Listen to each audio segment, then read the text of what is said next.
Hi guys, my name is Audrey and I'm a pre-nursing major. First, I'd like to show you my audience.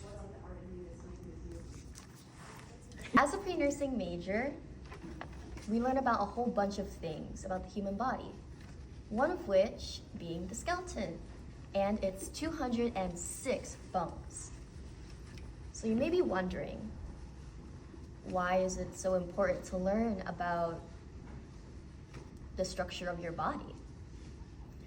Well, I just want you to hold that thought, because by the end of this video, you'll be able to have brief and decent knowledge about your structural makeup and how you can take care of your body or the bones in your body.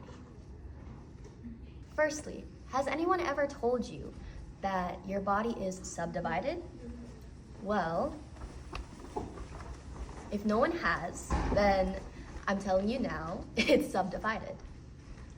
Your body is divided into two major regions, one being the axial skeleton and the other being the appendicular skeleton. The axial skeleton, according to Britannica.com, is made up of your skull, your thoracic cage, and your vertebral column. As the name entails, the axial skeleton is along the axis of your body, and it supports your head, neck, and trunk, and is made up of 80 of your bones. Whereas your appendicular skeleton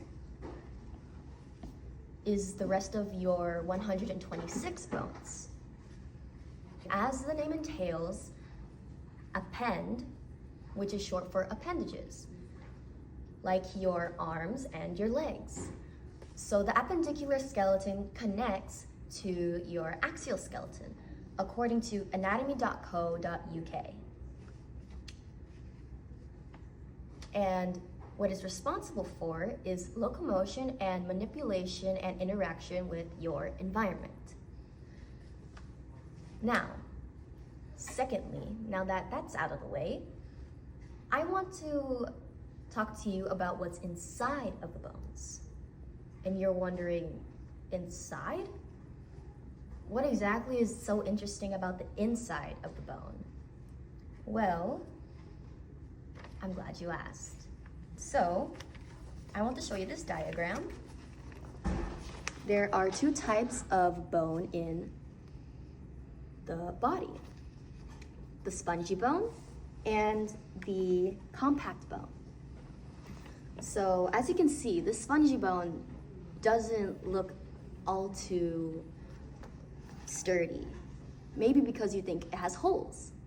But I'm gonna tell you now that you're surely wrong, because what's inside of the spongy bone is what we call red bone marrow.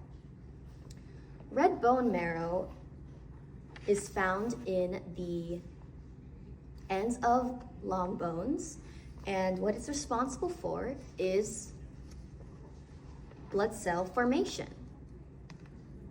And if you really want to get fancy with it, hematopoiesis. There's also something called yellow bone marrow, and it's found in the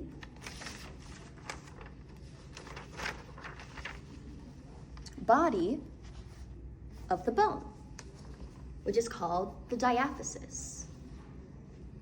And the cavity that the yellow bone marrow is in is the medullary cavity. It's pretty cool, right?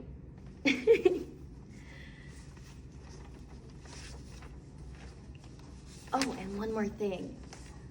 The yellow bone marrow's job is to insulate and to store fat. And all this information comes from sciencing.com. Okay, now thirdly, according to Mayo Clinic, your bones are more active in producing bone minerals like calcium phosphates rather than bone deteriorating cells. But as you grow older, your bone forming cells also start to grow older, which means that their production is, well, slower when it comes to bone density. And this means that your bone deteriorating cells are more abundant in your body. And if you don't have enough bone mass built up when you're younger, then it may make you susceptible to diseases such as osteoporosis. Now, I know you don't want that to happen, so here are some suggestions on how to build up your bone density. According to the Mayo Clinic, physical activities like weight-bearing exercises are actually build up bone density. What a way to motivate you to go to the gym, right? Now, I hope that this brief video has been helpful to you and knowing more about your skeleton and its structure and how to possibly take care of it. Thank you guys for listening, and let me know if you ever get a new gym membership, because maybe I could tackle on that.